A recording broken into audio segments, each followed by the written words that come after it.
Quality study अकॅडमीमध्ये तुमच्या सर्वांचं स्वागत आहे विद्यार्थी मित्रांनो. आज आपण 15 जानेवारीचे चालू घडामोडीचे प्रश्न पाहूया. ही सिरीज आपण आपल्या चॅनलला लॉन्च केलेली आहे. चालू घडामोडीचे ही सिरीज UPSC, MPSC व इतर सर्व परीक्षेसाठी अत्यंत उपयोगाची सिरीज आहे. तुम्हाला येणाऱ्या एक्झाममध्ये या सिरीजमधून प्रश्न हमखासच दिसेल. या सिरीजमध्ये आपण एक्झाम पॉईंट म्हणून एक महत्त्वाचा टॉपिक पाहतो. तर आजचा आपला महत्त्वाचा टॉपिक आहे ब्रिक्स या संस्थाबद्दल आपण संपूर्ण माहिती पाहणार आहोत. केव्हा स्थापन झाली आणि कोणकोणते देश सहभागात आणि पुढला त्याची जी मीटिंग होणार आहे ते कुठे होणार आहे याबद्दल आपण सविस्तर माहिती आजच्या एक्झाम पॉईंट ऑफ व्ह्यूमध्ये पाहणार आहोत. तर जे विद्यार्थी आपल्या चॅनलवर नवीन असतील त्यांनी क्वालिटी स्टडी अकॅडमीच्या यूट्यूब चॅनलला सबस्क्राईब करून ठेवा. असेच महत्त्वाचे व्हिडिओ आणि अपडेट तुम्हाला क्वालिटी स्टडी अकॅडमीच्या माध्यमातून मिळेल. चला आता आपण चालू घडामोडीचे प्रश्न पाहूया. सर्वप्रथम काल पाहिलेला प्रश्न, भारतातील पहिले म्हणजे तुम्हाला विचारला गेला ते होता, भारतातील पहिले जैव आनंदी जिल्हा बायो हॅपी डिस्ट्रिक्ट कुठे विकसित केला जात आहे?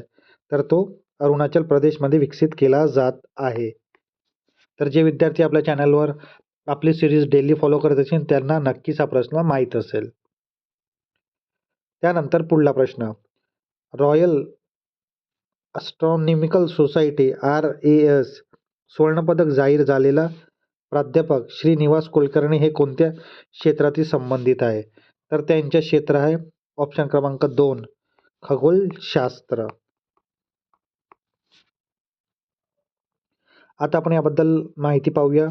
प्रोफेसर श्रीनिवास कुलकर्णी आणि त्यांना मिळालेला RSA सुवर्ण पदकाविषयी मोठा सन्मान. भारताचे वंशाचे ज्येष्ठ शास्त्रज्ञ प्रोफेसर श्रीनिवास कुलकर्णी यांना खगोलशास्त्रातील प्रतिष्ठित रॉयल ॲस्ट्रॉनॉमिकल सोसायटीचा सुवर्णपदक मिळालेला आहे. दिग्गजांच्या पंगतीत हा तोच पुरस्कार आहे जो पूर्वी अल्बर्ट आइन्स्टाईन, स्टीफन हॉकिंग आणि सुब्रमण्यम चंद्रशेखर यांना मिळालेला होता. संशोधन काय? त्यांनी टाइम डोमेन ॲस्ट्रॉनॉमी या क्षेत्रात क्रांती केली. सोप्या भाषेत आकाशात वेगवान बदलणारी घटना, उदाहरण ताऱ्यांचे स्फोट यांचा अभ्यास आहे. मुख्य शोध ब्राउन ड्वार्फ म्हणजे अयशस्वी तारे आणि गामा रे बेस्ट यांच्या संशोधनात त्यांचे कार्य पायाभूत आहेत. भारताचा अभिमान, मूळचे महाराष्ट्र आणि IIT दिल्लीचे माजी विद्यार्थी असलेले प्रोफेसर कुलकर्णी सध्या अमेरिकेत केलटेक मध्ये कार्यरत आहे. तर ही महत्त्वाची माहिती त्यांना मिळाले पदकाबद्दल. त्यानंतर पुढला प्रश्न, मेघालयची महिला मुख्य न्यायमूर्ती म्हणून कोणाची नियुक्ती करण्यात आलेली आहे? तर न्यायमूर्ती रेवती मोहिती देरे म्हणजे ऑप्शन क्रमांक 3 आपला बरोबर उत्तर आहे विद्यार्थी मित्रांनो.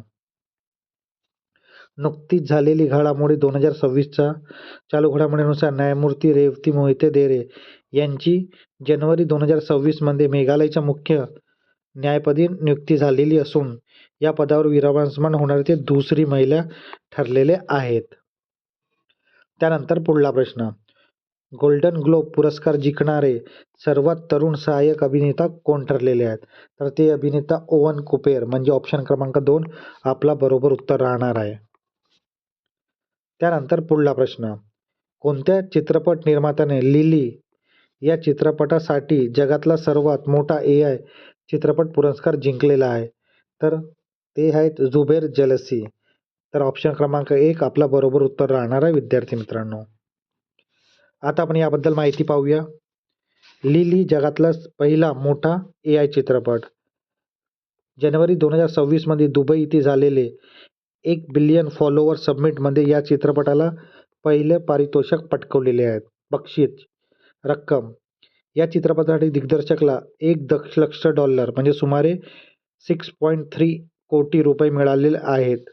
दिग्दर्शक या चित्रपट ट्युनिशियाचे चित्रपट निर्माता जुबेर जलासी यांनी तयार केलेला आहे. AIचा वापर हा संपूर्ण चित्रपट गुगलच्या विवो आणि जेमिनी यासारख्या प्रगत AI तंत्रज्ञानाचा वापर करून बनवलेला आहे. कथा काय आहे? एका अपघातानंतर एक व्यक्तीला होणारी पश्चातापाची भावना आणि त्याच्या कारमध्ये अडकलेले एक बाहुली जी त्याच्या विवेकाचे प्रतीक बनते. तर ही महत्त्वाची माहिती आहे विद्यार्थी मित्रांनो. महत्त्व AI केवळ ॲनिमेशन नाही तर मानवी भावना आणि गंभीर कथा सांगणारा देखील वापरात येतो हे चित्रपटानं सिद्ध केलेले आहे. तर ही महत्त्वाची माहिती आहे जगातला पहिला मोठा AI चित्रपट लिलीबद्दल. त्यानंतर पुढला प्रश्न. आंतरराष्ट्रीय क्रिकेटमध्ये सर्वाधिक धावा करणारा खेळाडूच्या यादीत विराट कोहली कितव्या क्रमांकावर पोहोचलेला आहे? तर विराट कोहली 2ऱ्या क्रमांकावर पोहोचलेला आहे. म्हणजे ऑप्शन क्रमांक 4 आपला बरोबर उत्तर राहणार आहे. विराट कोहलीचे सध्याचे धावा 28,068 एवढे धावा त्यांनी केलेला आहे आणि तो 2ऱ्या क्रमांकावर पोहोचलेला आहे. त्यानंतर पुढला प्रश्न.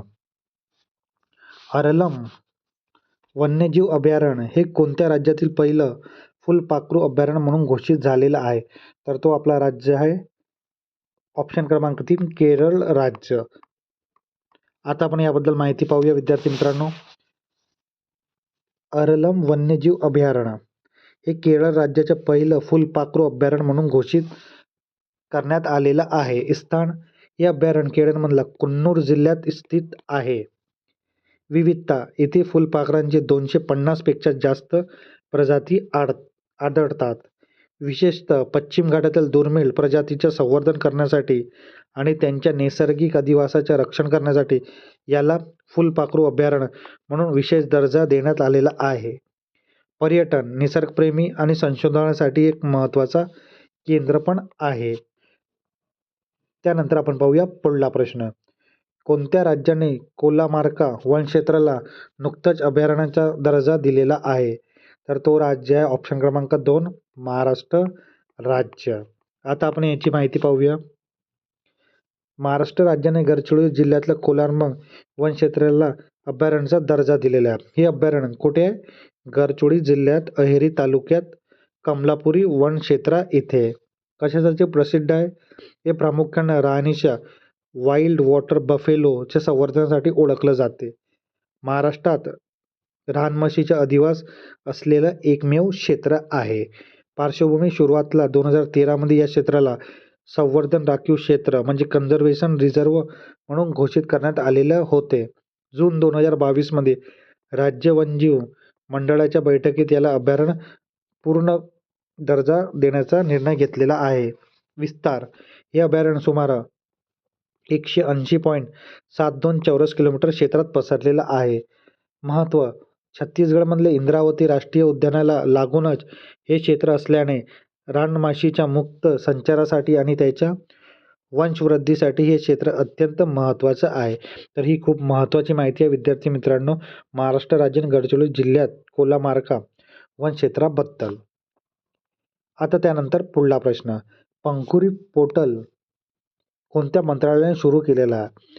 तर पंखुरी पोर्टल महिला आणि बाल विकास मंत्रालयाने सुरू केलेलं आहे. आता याबद्दल आपण महत्त्वाची माहिती पाहूया.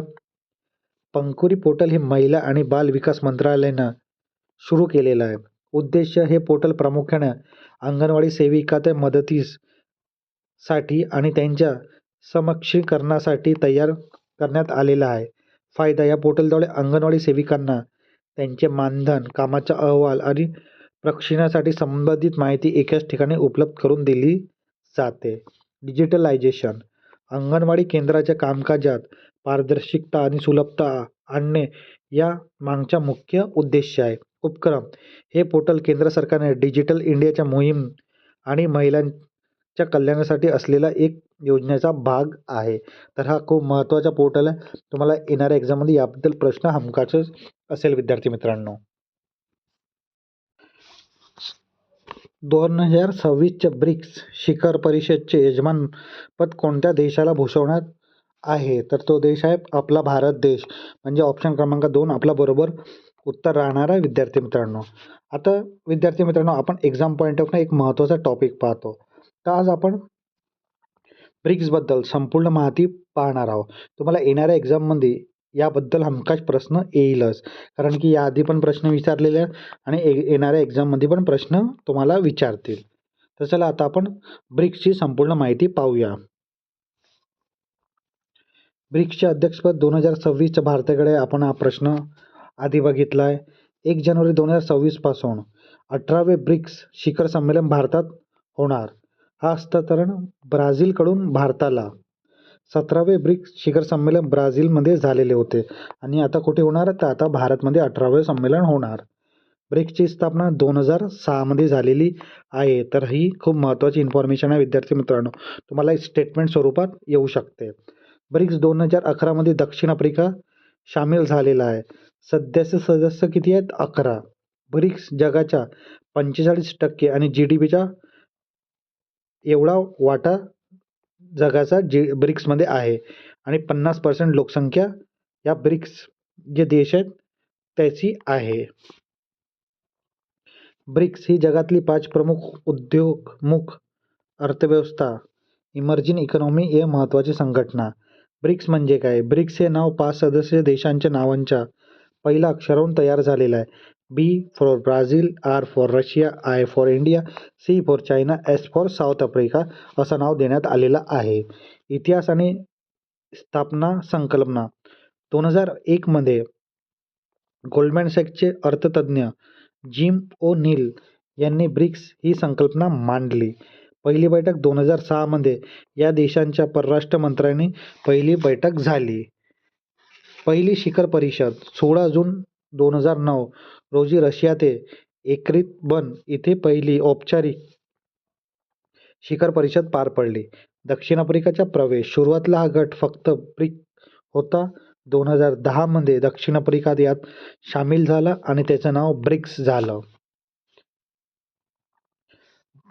त्यानंतर पाहूया विद्यार्थी मित्रांनो, मुख्य उद्दिष्ट सदस्य देशामध्ये आर्थिक आणि व्यापारी सहकार वाढवणे.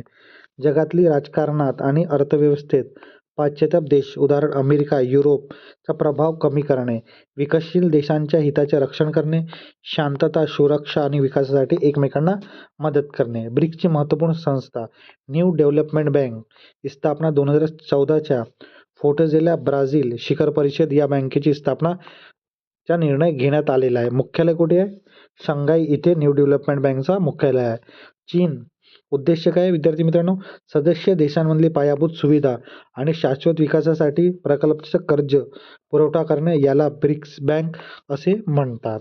ब्रिक्सचं महत्त्व. जागतिक स्तरावर जगाची एकूण लोकसंख्येपैकी सुमारे 42% लोकसंख्या या देशामध्ये राहतात. जगातली GDP मध्ये या देशाचा वाटा सुमारे 27% आहे आणि जगाच्या एकूण जमिनीपैकी 30% क्षेत्र या 5 देशांकडे आहे. तर ही महत्त्वाची माहिती आहे विद्यार्थी मित्रांनो, तुम्ही लक्षात ठेवा. नवीन विस्तार. ब्रिक्स 2024 1 जानेवारी 2024 पासून ब्रिक्समध्ये नवीन देशाचा समावेश झाला आहे, ज्यामुळे संघटना आता अधिक शक्तिशाली झालेली आहे. नवीन सदस्य इजिप्त आहे विद्यार्थी मित्रांनो. नवीन सदस्य कोणकोणते याबद्दल पण प्रश्न येऊ शकतो. तर नवीन सदस्य इजिप्त आहे, इथिओपिया आहे, इराण आहे आणि संयुक्त अरब अमिरेत आहे म्हणजे UAE. पण सध्या सौदी अरेबियाने अज्ञात सामील होण्यावर अंतिम निर्णय घेतलेला नाही, तर अर्जेंटिना सामील होण्यास नकार दिलेला आहे. तर ही पण माहिती महत्त्वाची आहे. शिखर परिषद. ब्रिक्स शिखर परिषद दरवर्षी आयोजित केली जाते. 2023ची परिषद दक्षिण आफ्रिका, 2024ची रशिया कझान येथे नियोजित झालेली आहे. तर विद्यार्थी मित्रांनो, ही खूप महत्त्वाची माहिती आहे ब्रिक्स संस्थांबद्दल. आता विद्यार्थी मित्रांनो, आपण तुमच्यासाठी या सिरीजमध्ये एक क्वेश्चन तुमच्यासाठी पण देतो. तर क्वेश्चन ऑफ द डे तुमच्यासाठी आहे आजचा. स्पॅनिश सुपर चषक फुटबॉल स्पर्धेत अंतिम सामन्यात बार्सेलोनाने कोणाचा पराभव केला? तर ऑप्शन क्रमांक 1 आहे अटलेटिको माद्रिड, दुसरा आहे रिअल मॅद्रिड, तिसरा आहे मँचेस्टर युनायटेड आणि चौथा आहे लिव्हरपूल. तर विद्यार्थी मित्रांनो, याचं उत्तर तुम्ही कमेंट बॉक्समध्ये सांगा. जर येत नसेल तरी सांगा, ट्राय करा, कारण की उद्याला आपण याबद्दल इन्फॉर्मेशन पाहू. तर तुमचं उत्तर तुम्ही कमेंट बॉक्समध्ये नक्की सांगा.